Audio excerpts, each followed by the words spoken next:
नमस्कार, आप सभी का इस सत्र में स्वागत है। आज हम जिस विषय पर चर्चा कर रहे हैं उसका शीर्षक है पाठ्यचर्या पर्यंत श्रवण, लिसनिंग अक्रॉस करिकुलम। जब हम पाठ्यचर्या पर्यंत श्रवण जैसे विषय पर चर्चा कर रहे हैं तो हमें अपने आप में यह स्पष्ट हो जाना चाहिए कि जब हम श्रवण की एक कौशल के रूप में बात करते हैं तो इसका उत्तरदायित्व केवल भाषा शिक्षक का नहीं वरन प्रत्येक विषय शिक्षक का है कि वह पाठ्यचर्या के किसी भी विषय का शिक्षक हो, परंतु श्रवण कौशल के विकास में उसका भी उतना ही योगदान होता है जितना किसी भाषा शिक्षक का।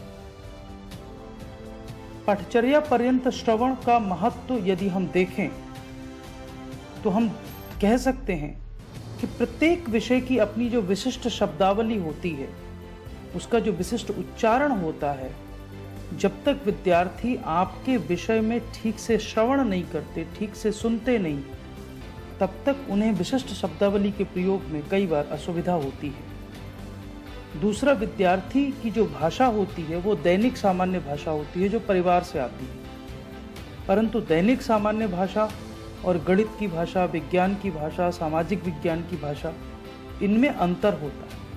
तो बच्चों को हम कैसे दैनिक सामान्य भाषा से विषय विशिष्ट भाषा की ओर ले जाएं, इसके लिए भी श्रवण एक महत्वपूर्ण कौशल है। साथ ही जब बच्चे श्रवण सीखते हैं अर्थात अच्छे से सुनना सीखते हैं, तो वे प्रत्येक विषय की जो विशिष्ट भाषा है उसके व्याकरणिक और संप्रत्यात्मक पहलुओं से परिचित होते हैं। इसके साथ ही वे जब कभी किसी सामाजिक अंतःक्रिया में संलग्न होते हैं या किसी कार्य में संलग्न होते हैं तो वहां उन्हें अपने विषय का, अपने विषय के ज्ञान का और अपने कौशल का संप्रेषण वो सही रूप से कर सकें, उसके लिए वे सही और उपयुक्त भाषा का चयन कर सकें और उसका प्रयोग कर सकें।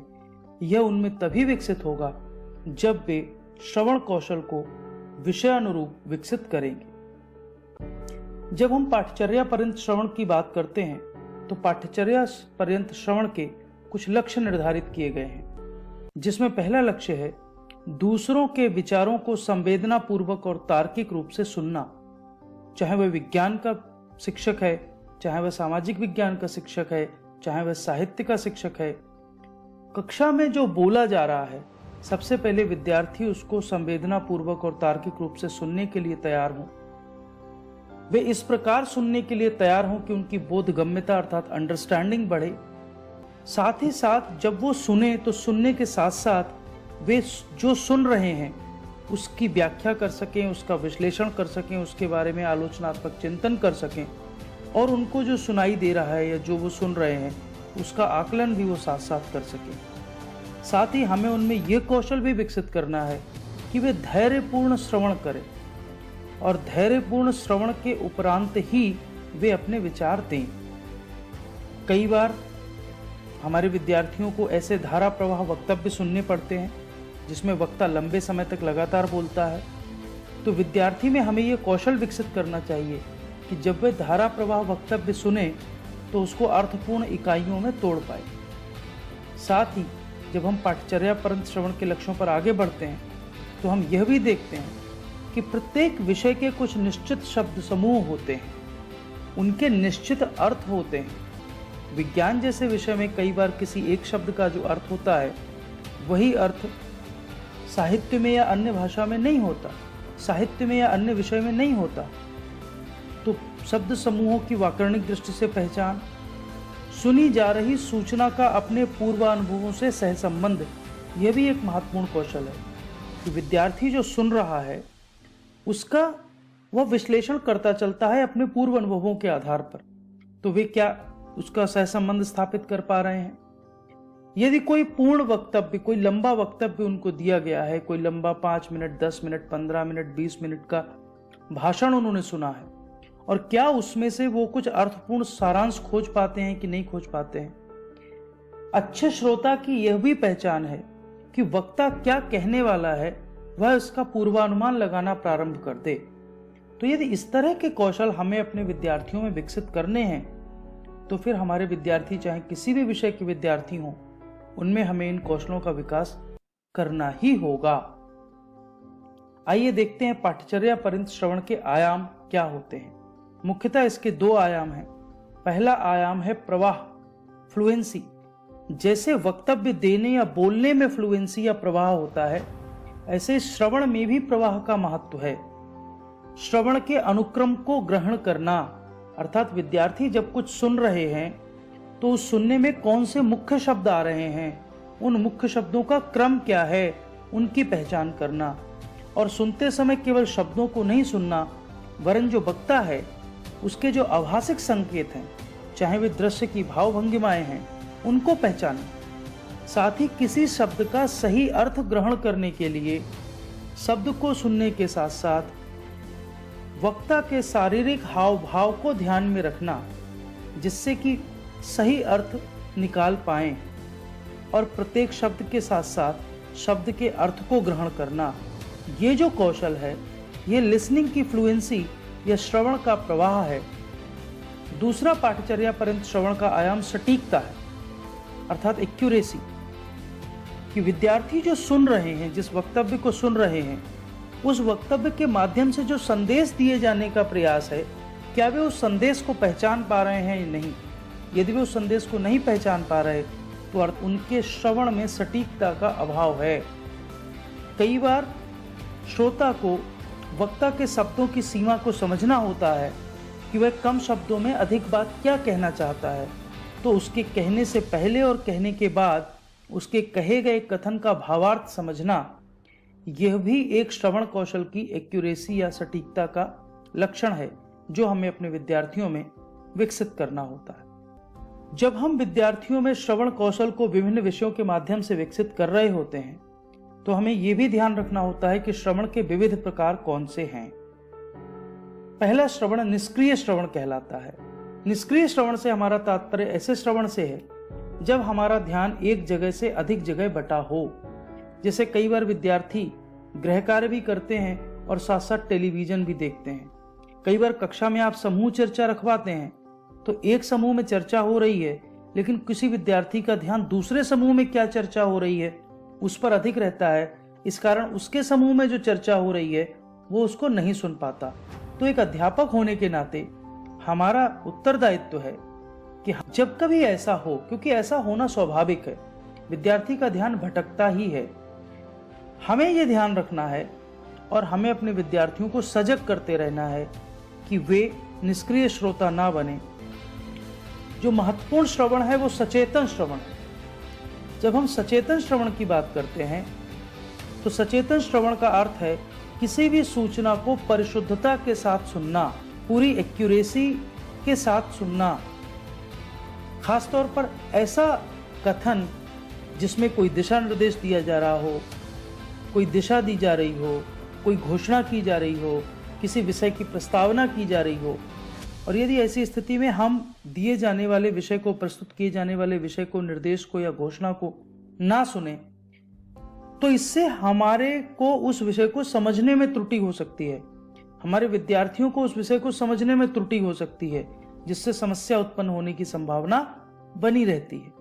इसलिए कहा जाता है कि सचेतन श्रवण में श्रोता को न केवल वक्ता की बात को ध्यान से सुनना चाहिए, वरन जहां कहीं भी आवश्यक हो वह वक्ता से प्रश्न करे, उसे रोके, उसे दोहराने को कहे, जिससे कि उसकी अपनी समझ बेहतर हो।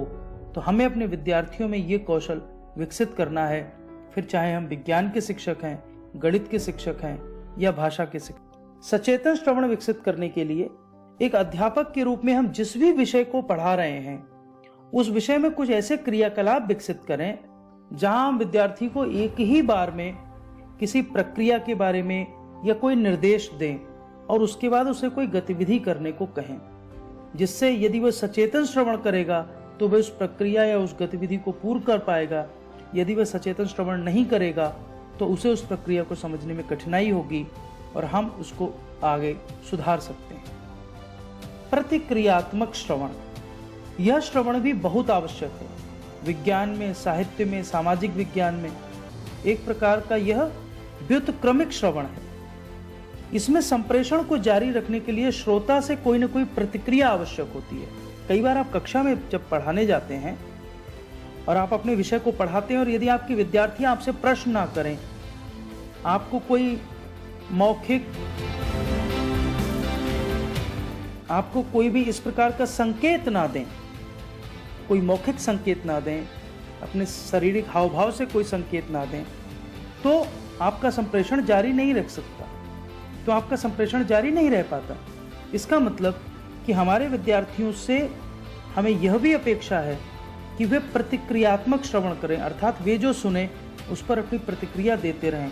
कभी कभी ये सचेतन श्रवण जैसा हमें प्रतीत हो सकता है, परंतु ये ध्यान रखिए कि यदि हमें प्रतिक्रियात्मक श्रवण विकसित करना है तो इसके लिए हम में एक अलग प्रकार की मानसिकता होनी चाहिए, क्योंकि हमें ऐसी परिस्थितियां निर्मित करनी होंगी जहां विद्यार्थी हमारी वार्तालाप के भागीदार हों, वे हमारे साथ वार्तालाप करें और हमारे साथ चर्चा करें, क्योंकि वार्तालाप चर्चा में ही वे हमसे प्रश्न और प्रतिप्रश्न कर सकते हैं और उनके प्रश्न और प्रतिप्रश्न ये निर्धारित करेंगे कि वे कितने ध्यान से हमारी बात को सुन रहे हैं। हमें उनको ऐसे क्रियाकलाप देने चाहिए जैसे उन्हें कोई कहानी सुननी हो, कोई पाठ पढ़कर उस पर चर्चा करनी हो, या हम कोई ऐसी परिस्थिति का निर्माण भी कर सकते हैं जिसमें उनको आपसी वार्तालाप करना हो। एक और श्रवण का प्रकार है विशिष्ट सूचना हेतु श्रवण। इस प्रकार के श्रवण को हम तब अनुभव करते हैं जब किसी श्रवण परिवेश में किसी विशिष्ट सूचना को ढूंढा जा रहा हो। जैसे उदाहरण के लिए आप देख सकते हैं कि बजट का जब भाषण होता है और संसद में जब भाषण होता है तो प्रत्येक विषय से जुड़ा व्यक्ति, जैसे यदि शिक्षक है तो वह शिक्षा से जुड़ी घोषणाओं को सुनने में अधिक रुचि रखकर उनको ध्यान से सुनने का प्रयास करता है। कोई विक्रेता है तो वह अपने से जुड़ी सूचनाओं को ध्यान से सुनने का प्रयास करता है। किसी को अपना कर और कर की छूटों में अधिक चिंता होती है तो वह उनको सुनने का प्रयास करता है। अर्थात जब हम विशिष्ट सूचना हेतु श्रवण का कोई कार्यकलाप दें तो हम क्या करें कि कक्षा में यदि कोई संभाषण हो रहा है तो उसमें छुपी किसी सूचना विशेष पर कुछ प्रश्न अपने विद्यार्थियों से पूछ सकते हैं, या कई बार हमें व्याख्यान या भाषण का विषय पहले से पता होता है और हम विद्यार्थियों को यह विषय बता भी देते हैं, तो अच्छा है उनको विषय बताने से पूर्व ही कुछ प्रश्न भी दे दें, जिससे विद्यार्थी जब उसको सुने तो सुनते सुनते उन प्रश्नों का उत्तर खोजने का प्रयास भी वे करते रहें। अगला श्रवण प्रशंसात्मक श्रवण है। वास्तव में यह श्रवण मनोरंजन की दृष्टि से होने वाला श्रवण है। ये एक आनंददायक श्रवण है।